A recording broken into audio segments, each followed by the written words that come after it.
This episode is sponsored by BetterHelp. The holidays are over, the decorations are down, and suddenly everything feels a little empty. It's normal to feel the winter blues after the holiday excitement. January, February, and March are by far my least favorite months of the year. It's cold and dark, and I have to get some extra vitamin D on board. I also need to keep my regular scheduled appointments with my therapist. So if you're feeling that post-holiday funk, I definitely suggest you checking out BetterHelp because maybe it's time to talk. You might also be one of those people like me who makes New Year's resolutions and you get super motivated. So maybe you need someone behind you to hold you accountable and come up with a plan to meet your goals. BetterHelp is super convenient, totally online. You have a therapist right at your fingertips whenever you need them. So head over to betterhelp.com/wifeofcrime1 to get 10% off your first month. That's betterhelp.com/wifeofcrime1 for 10% off your first month. This podcast is an unscripted, unedited conversation about true crime. We take the cases very seriously, but I don't take myself seriously at all, and neither should you. Welcome to Wife of Crime.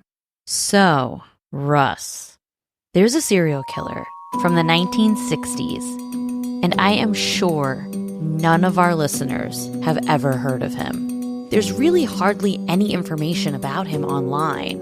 The only reason I know this story is because I know the person who arrested him. It's been 56 years since he made that arrest, but he never forgot how he felt that day. This is the case of Reginald Vernon Oates.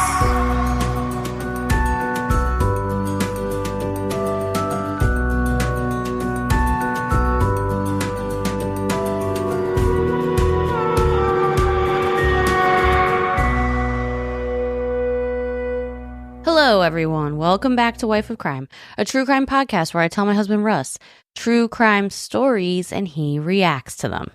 So, folks, it's your boy Russ, a.k.a. Wheelin' and Dealin', and I'm here with Jess, the sleep farter. The sleep farter? Well. Oh, God. Come on, Russ. So last night. Is anything private in this relationship? No. Not if you want me to be on a podcast and talk. So we were not we were sleeping. Jess was stone cold sleeping. Snoring away as she does. And all of a sudden I hear "Brrr." And she farted so loud. This isn't true. That it woke her up. Russ. Why are you telling everybody this? Oh. This is so embarrassing. Well, it was the loudest fart I ever heard. It was not the it was kind of like you a trumpet. ever heard. Like before they start the Roman games. Shut up. Anyway, we're back for another episode. Jeez. Yeah. And I also have another one. So what? Speaking of marriage things that are weird, Jess thinks I'm an idiot. Sometimes, yeah. Damn. So the other day she hands me deodorant and she goes,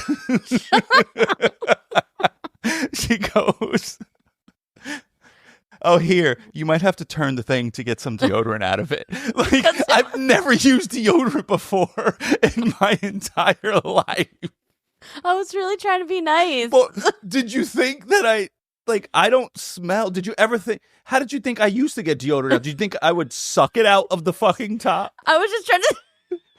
I would shake it upside down till it comes out?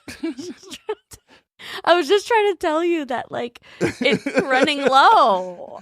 I was just trying to be nice. If you didn't tell me that, do you think I would just scrape my armpits with it until they're raw, trying to get it out? Like, no. How do you think I've gotten deodorant out my whole life? I was just trying to be nice. I really expected you to be like, oh, okay.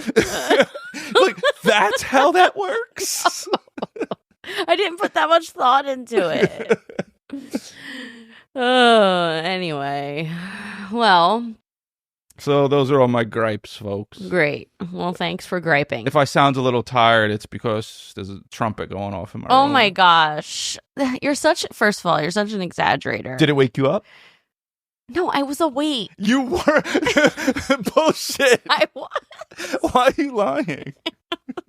I don't want to talk about this anymore. Did it wake you up? I don't want to talk about this anymore. Like, I'm done talking about it. Moving It reminds me of like when Biggie used to fart in his sleep and smell it, and then he would just like wake up like, and he'd just be sniffing. He would do that. Like, what the hell is that? Biggie would wake himself up with his foul-smelling farts. He would. Well, to give Jess, to toss her a little bone. Oh, great. It didn't stink. Well, thank you. That's good. Anyway.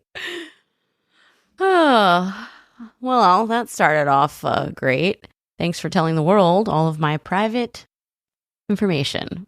So for folks that haven't been able to use deodorant all these years, they use it one time and then it runs out and they throw it away.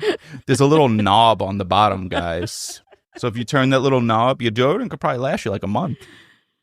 Well, I don't even know where to go from here. How about There's a lot Luigi? There's a lot going on in true crime news. A lot this week, actually.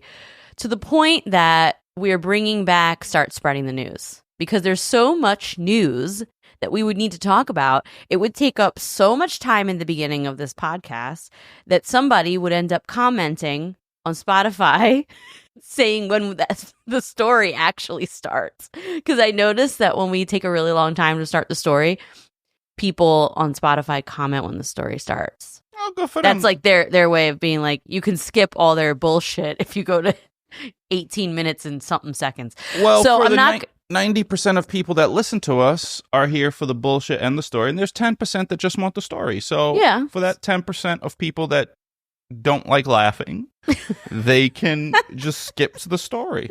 So yeah, there's so much news happening. I mean, it's a lot. So we're going to do a Start Spreading the News episode this week to cover everything.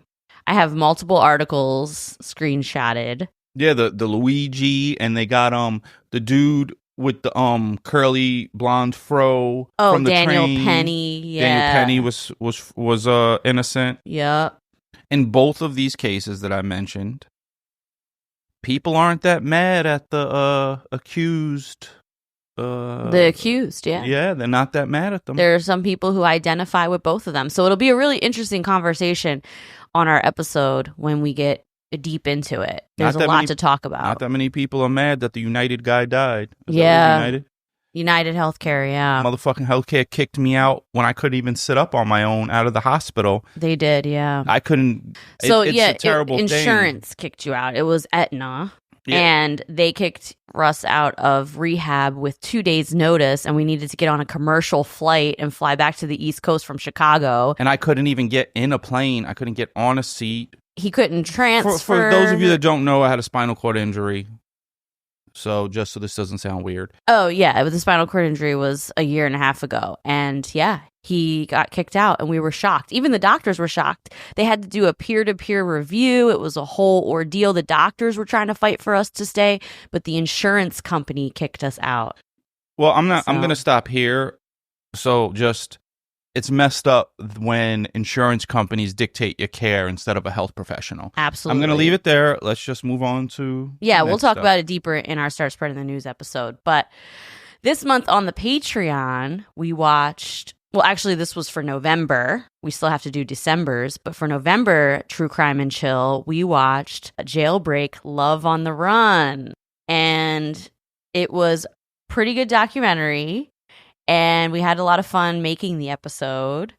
And if you're interested in any of our True Crime and Chills, we have a bunch of them over there. They come out once a month. You can go to patreon.com/wifeofcrimepod. And Russ has the patron shout-outs. So last time I did the shout-outs, I wasn't sure how many episodes we had over there. Mm-hmm. But someone commented, thank you. I forgot your name, but shout out to you, whoever you are. Said we have 157 episodes over there. Whoa. Does that include our regular episodes, I wonder? Or is that just bonus content? See, I'm not curious, so that's okay. And we're too unprofessional to know how many extra episodes we have. But you could go over there, subscribe, get extra episodes, get rid of commercials if you hate commercials. I don't think we have that many. No, we don't. But Yeah, you could do that. And then I shout you out every week, and you get like, there's some merch over there and stuff that come along with the memberships. But this week's Patreons are Brett, Tora, Kira, Tammy, Fadia, Marianne, Sarah, Amy, Rayanne, Madeline, Janie, Anna, Amy, Chelsea, Jenna, Debbie, Brenda, Harley, and Brandy. So cheers to you guys. Appreciate you all. Yes, cheers. So I also do review of the week. And this week's review of the week is from Sam Crime Lover. Crime Lover. I said lover. Like, because you're from New York. Yeah. So it says, my go-to, 5 stars. You know it's good when an 11-year-old asks to listen to the podcast every single time we are in the car. Russ, my son calls himself Mateo the Profiler, like you. Aww. He can't wait for you to open your can. You guys have created a podcast that I can laugh at, but also is horrifying.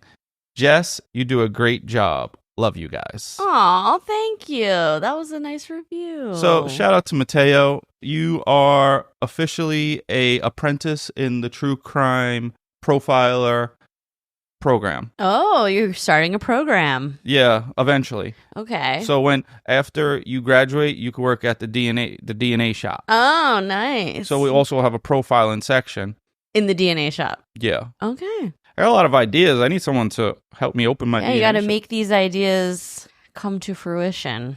Hey, if anybody got any connections, hit me up. Let's open the DNA shop.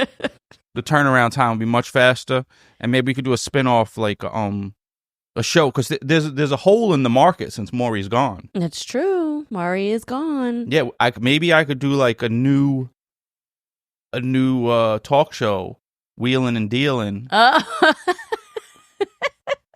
And we could do like the new Maury. Oh, sounds good. Yeah. We miss all the breakdancing and stuff.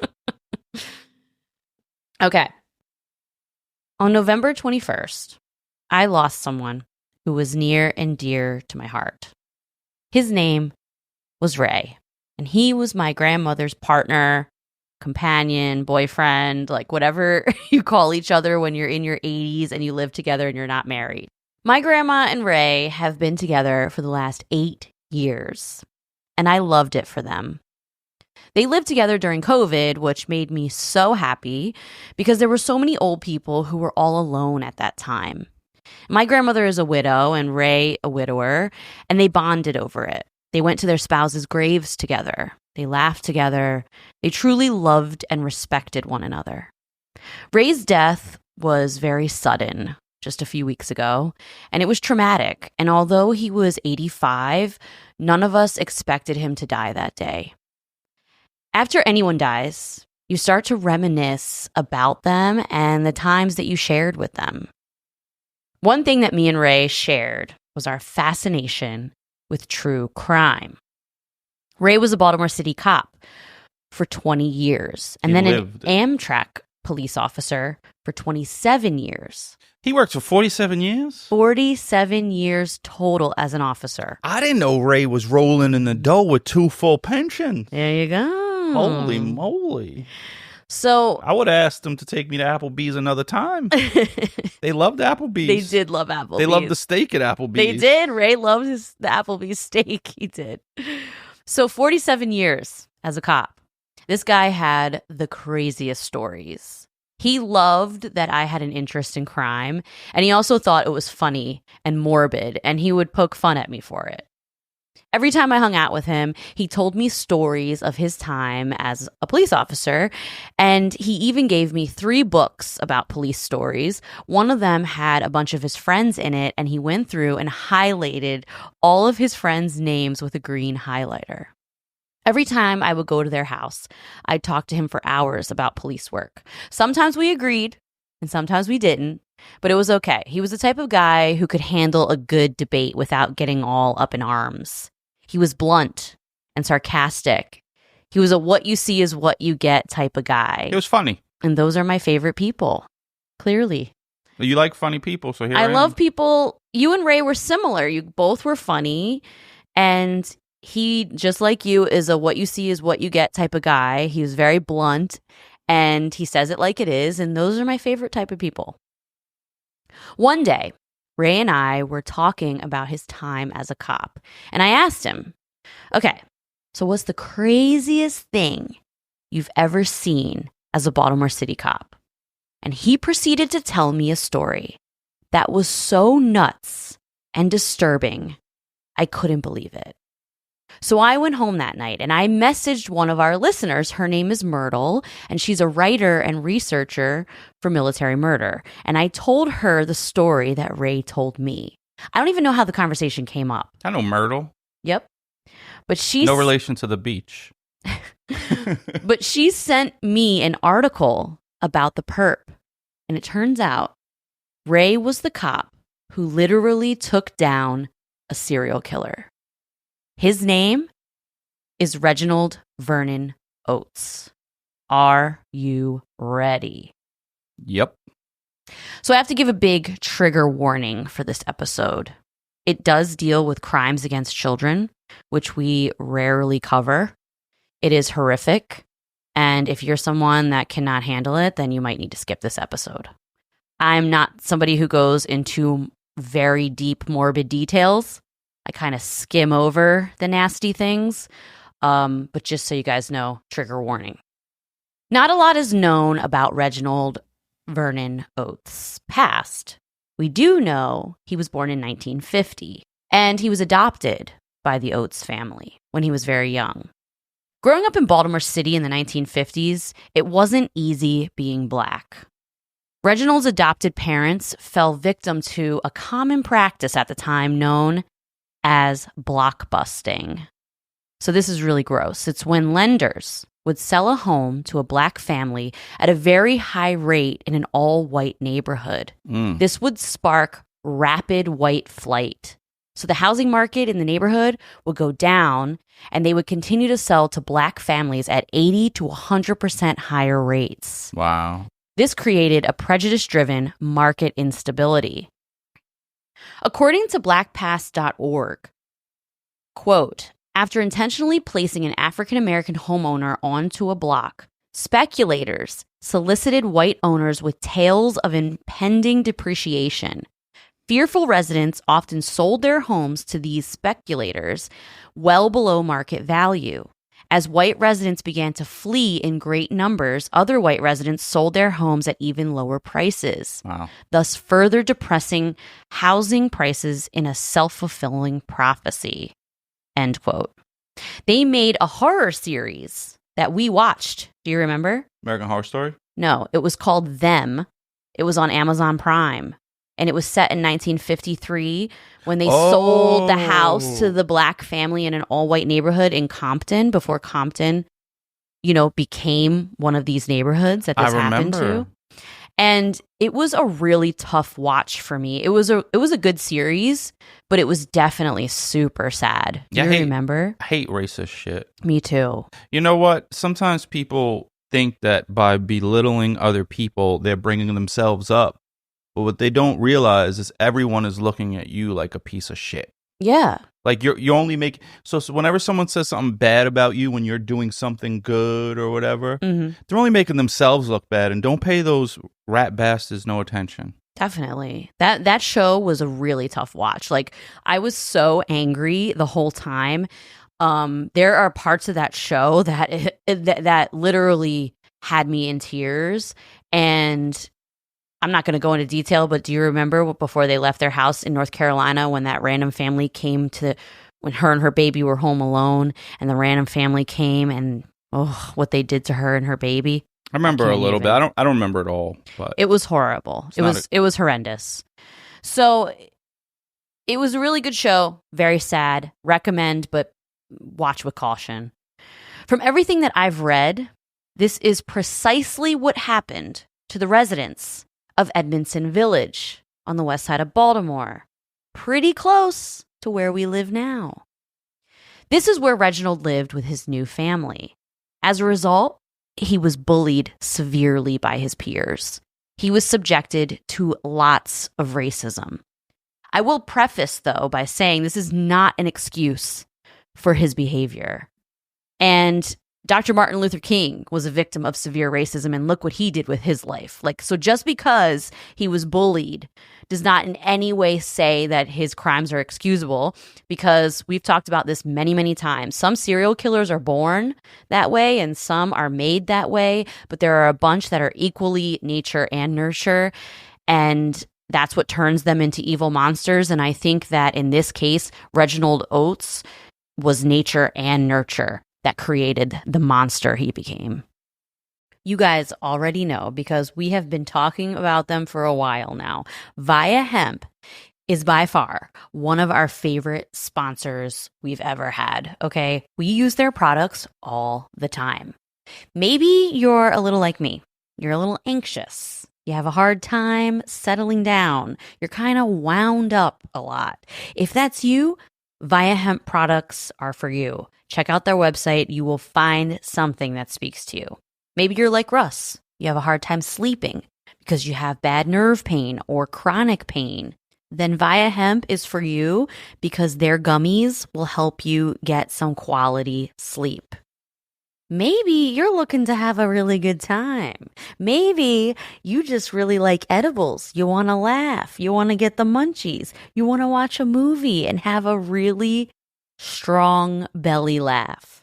Then Via Hemp products are for you, okay? They're literally for everybody. So head over to viahemp.com, promo code wifeofcrime1 to get 15% off your first order. That's VIIAHEMP.com, wifeofcrime1 for 15% off your first order. Last year, Save More Money was the most popular New Year's resolution in America. Clearly, a lot of us feel like our money is slipping through our fingers. Well, I don't know about you, but I'm not the best saver, and I don't know much about investing until I started saving and investing with Acorns. Turns out you don't have to be an expert at all, because Acorns will recommend a diversified portfolio that fits you and your money goals. And I always thought that when people say, ooh, I invest in stocks, that they had a ton of money or something. Well, you don't need to be rich. Acorns lets you invest with the spare money you've got right now. You can literally start with $5. And you know you guys are spending that at Starbucks on these fancy lattes. So skip the coffee and invest with Acorns. You don't even need a ton of time. You can just sign up and start investing within 5 minutes. Head over to acorns.com/wifeofcrime or download the Acorns app to start saving and investing for your future today. That's acorns.com/wifeofcrime. In 1965, when Reginald was in the 9th grade, a bunch of students claimed that he stole money from another student at gunpoint. Reginald completely denied this, but regardless, he was found guilty and sent to juvenile detention for 2 years. While in juvie, he was beaten and raped by the other boys in prison. That rape shit is wild. I understand fighting in juvie, but... yeah, it's a whole nother level. This was incredibly traumatizing to him, and after he was released and was returned to his adoptive parents, they said he was acting very different. And from all accounts, he seemed to be showing signs of mental illness. He was 17 years old. He dropped out of high school, and he began working as a trash collector. He became very religiously preoccupied to an unhealthy degree, reading the Bible nonstop. Less than a year later, on April 17th, 1968, Reginald lured 10-year-old Lewis Hill into Leakin Park off of the 3800 block of Stokes Drive by asking him if he wanted to go into the woods and play a game of cowboys and Indians. Isn't Lincoln Park from Serial, where Adnan Berry put his girl? Yes. So here in Baltimore... allegedly put his girl. Yeah, I mean... is he out still? Or is there a whole nother trial? I don't even know. They were going to retry him. I have to look up and see what's actually happening with the case now. But... so Leakin Park, it's called Leakin Park. Not Lincoln? No, a lot of Baltimore people pronounce it Lincoln. Baltimore people can't read that well. I get it. Baltimore people pronounce it Lincoln. If you're from here, you probably say Lincoln Park. Like you'll say Lincoln Park, but it's Leakin Park. It's like leaking, like if you punch someone in the eye and you leave them leaking. Yeah, it's Leakin, Leakin Park. And it's the biggest park in Baltimore. And it has a huge, crazy history. It's a very dark place. And there are a lot of bodies that have been discovered there. Is it sketchy now? Yes. So it's surrounded by not good neighborhoods. And so people dump bodies, they dump trash, they dump dead pets there. It's very, it's sad because it is a beautiful park and there are a lot of hiking trails through it and, there's playgrounds and stuff. It could be a nice park, but it's just a very sad place. But it's a beautiful place, so it's really weird. Well, anywhere that's a lot of nature is beautiful. I wouldn't say that people dumping their pets there. Some people that don't have yards and stuff will bury their pets in parks. I've heard of this before because, where do you... They're not burying them. They're leaving them in black trash bags and throwing them without burying them.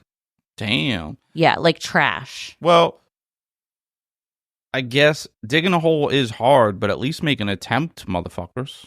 Especially if it's your pet. But anyway, it's just a crazy park with a crazy history. And this is just one of many cases of bodies being discovered in Leakin Park. So are we going to do a field trip to Leakin? I'm going to call it Lincoln Park. It's Leakin Park. Just say Leakin. Lincoln. We're going to do a field trip. That would be interesting. Maybe we should. Yeah, I'll roll up on that park. So he lured Lewis Hill into Leakin Park by saying, you want to come play a game of Cowboys and Indians? After leading Lewis into the woods, he proceeded to beat and rape him. And he killed him by slitting his throat. He was only 10 years old. He then violated his corpse and cut off the boy's head and hands. The next day, using the same tactic of luring young boys into the park to play Cowboys and Indians, he got 8-year-old Larry Jefferson, his younger brother, 5-year-old Matt Jefferson, and their cousin, 10-year-old Lester Watson, to follow him into Leakin Park. Once in the park, he beat and stabbed all 3 boys. All of them? Yes, all 3 boys to death. Remember, he's 17. These are little boys. He's going crazy. He then violated their corpses, gutted them, cut off their genitals, and took them with him. I wonder if him being raped made him, like if this triggered him to act this way. But I don't give a shit if it did, because there's no excuse for this behavior. No, there's no excuse. But I think similarly to what Jeffrey Dahmer. So Jeffrey Dahmer, he started having these sexually sadistic thoughts during puberty. And it became this weird mix of violence and sex mixed together. And that could be what was happening. But that's on a deep psychological level. And like you said, it's no excuse. And I don't think that just those instances in juvenile hall caused this. I think that, like I said earlier, this was probably inside. He started showing signs of mental illness, and then it kind of grew into this monster and evil that he did. So these are children, which takes it to a whole nother level. Yeah, I don't know why I feel worse. Well, I do know why I feel worse for children. I feel worse for children because they can't defend themselves. Yeah. Yeah, with children, it's just a whole other level of evil. Yeah. On April 19th, 1968, Ray and his partner were called to patrol the neighborhoods surrounding the south side of Leakin Park, including Edmondson Village. And that's where Reginald grew up. The police had been notified that there were 4 young boys who had gone missing in a matter of 2 days from that neighborhood. The boys' parents were a mess, and the community collectively was terrified. You have to remember, from 1955 to 1965, the neighborhood had changed dramatically because of blockbusting, like I spoke about earlier. This area went from being all white to predominantly black in a matter of 10 years. And so the area was stained with racial tension and a collective trauma. These poor people were dealing with such a lack of peace in general in their lives for so long. I can't imagine how scary it was for the families of these 4 young boys. Ray and his partner parked their patrol car on Stokes Drive, the street that runs parallel to the park. And as he and his partner are sitting in the car talking, they see a teenage boy walk out of the woods carrying 2 brown paper bags and a lunchbox. According to Ray, he immediately got a weird feeling about the boy. And this kid was, like 17. So Ray immediately got a weird feeling about the boy. And he and his partner got out of the car and started calling to the kid, asking if he would come over and talk to them. But before Ray's partner could even finish the question, the boy starts running. Ray and his partner chased the kid for a few minutes. Ray was 6'4", but he was athletic. He played basketball in college. He was a center, but he wasn't awkward, and he didn't run like Gumby. These are his words, not mine. He had giant ears, though. He told me he was actually pretty fast for a tall guy. He caught up to the kid and tackled him to the ground. His partner picked up one of the brown paper bags, and in it were the hands of Lewis Hill. That's crazy. And did this guy have tools on him? Because to cut through bone is no joke. Yes. So, he did have a weapon. We'll get to that. Ray cuffed Reginald and picked up the other paper bag and looked inside. And it was the genitals of 3 boys. Ray said he immediately closed the bag and almost vomited. He told me he had bad dreams about this crime for months after this. That's wild to actually get the details from the actual officer. I know. Because normally, we're just going off, articles. I know. Ray was 29 years old at the time, and he had children. He couldn't believe this type of evil existed. He had never seen or heard of anyone mutilating a child like that. They also found the murder weapon. It was a knife and a hacksaw in the lunchbox. So that's what he used. After Ray and his partner arrested Reginald Oates, the bodies of all 4 boys were found later that day, about a mile into the park. There was no attempt to bury the boys. He just left them laying there where he killed them. Charles E. Moylan Jr., Baltimore State's attorney at the time, said his office would take charge of the Oates case as quickly as possible to allow the defense lawyer to make the proper motions for a psychiatric exam. Reginald Oates was evaluated by 8 different physicians who deemed him unfit to stand trial. He was then committed to Maryland's Department of Mental Hygiene and admitted to Clifton T. Perkins State Hospital, a.k.a. us Baltimoreans refer to it just as Perkins. Reginald Oates is 74 years old and still resides at Perkins today. What? He's still there. We're still paying for him collectively as a society? Well, he's in the mental hospital. It doesn't... Hopefully they have him in a straitjacket and they don't never let him move. Every few years, he petitions the Maryland Department of Health and Mental Hygiene for his release. Fuck him. The last petition was July of 2009, and in August of 2010, he was denied. Good. They should cut his dick off and left him in the hospital. Wow. Now you could let him live when you cut it off. In true crime as a genre, we can be really hard on police officers. I know I am sometimes. There are many cases of misconduct, overreach, racism, and flat-out lazy police work. Those stories need to be heard and are important to discuss because we need to have standards in place for the people hired to protect and serve our communities. But there are a lot of good police. There are cops like Ray. I spent enough time with Ray and heard enough stories to know that throughout his 47-year career as a Baltimore City cop and Amtrak cop, he was a good one.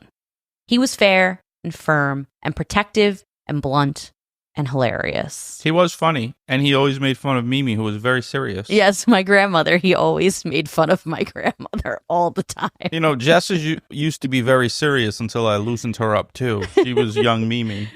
Now Jess laughs. Well, Mimi's not as serious as she was because of Ray, too. Yeah, like, Jess actually made me laugh hard for the first time in about, we've been together almost 15 years, I think. And it was not the first time in 15 years. That you made me laugh hard. Like, you've made me chuckle here and there, but recently, it took about 14 years for you to make me laugh really hard. Whatever. So, he was fair and firm and protective and blunt and hilarious. On that day in 1968, he listened to his spidey senses. He trusted his gut. He chased down and tackled Reginald Oates, getting him off the street so he couldn't hurt another innocent little child. And yet, he never asked for credit. There were a few Baltimore Sun articles about this case, and he and his partner were never named. They were referred to as, quote, the two arresting officers, end quote. The media briefly spoke about them and quickly forgot them. The term serial killer didn't even exist yet. And Ray didn't even realize he caught a serial killer until I told him a year or so ago when he was 84 years old that the most disturbing police story was actually him catching a serial killer who would most definitely had gone on to kill other people. Guarantee. His response was very Ray. He said, with a slow nod, while I sat across from him, super excited to tell him what I found out. I called him a hero, and he said, I don't like to think about that. Those brown bags gave me bad dreams. And then he turned to my grandmother and asked for another cup of peach tea, because it was his favorite. And that was it. That was our conversation about it. I wanted to make this episode with Ray still alive so I could interview him and insert his telling of the story. But I waited too long. I hope he's hearing this and he's smiling. He never listened to the podcast. He didn't even know what a podcast was. I just told him it was like a radio show. But he would make fun of me and say, "You like some morbid stuff, don't you, Jess?" And I'd say, "You too, Ray. We're both pretty morbid." And we'd laugh together. And that's it. That's the story of Ray catching Reginald Vernon Oates, one of Baltimore's despicable serial killers. That's crazy. From Leakin Park. Well, rest in peace, Ray. He passed this month. He passed, 2 weeks ago. So and R.I.P. it's Ray. been pretty tough for my grandmother. And it was a really tough thing for everyone who knew him because he was such a light in everyone's life. For the last 40 years, he's been feeding the homeless at St. John's Lutheran Church, the church I grew up in. If you guys want to feed people and you're in Baltimore, go to St. John's Lutheran Church. They've been there a long time. Yeah, they've been there. The church has been there over 100 years. Say what up to Mimi when you're there. The church has been there over 100 years, and he has been feeding the homeless there every single Thursday for 40 years. There's good people in this world, and he was a wonderful person. You gotta remember the good people.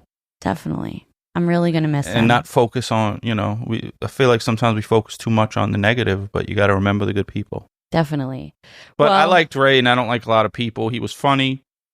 He was funny. But it's like most guys. Like, we're funny, women are serious. Oh, whatever. He was so fun to talk to. He had so many fun stories. He was so caring. He was such a family guy, and I'm going to miss him a lot.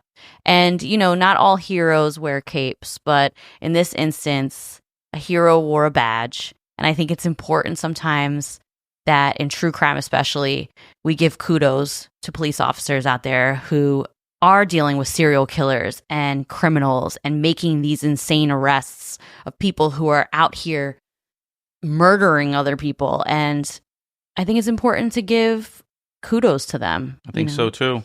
So, So that was my story. I love Ray and miss him, and I hope he's listening right now. He would definitely be laughing at me talking about him on the podcast. He wouldn't even listen to it because he's probably like you, where you didn't know what apps were on your phone. Whatever. He had a Facebook. He did? Yeah. Did he? Wait, so he had a touch screen? He didn't have a flip phone? No, he didn't have a flip phone. He had an iPhone. Wow. Yeah. He knew what he was doing. He wasn't that out of touch. He just didn't listen to podcasts. He didn't understand them. Podcast is hippie shit.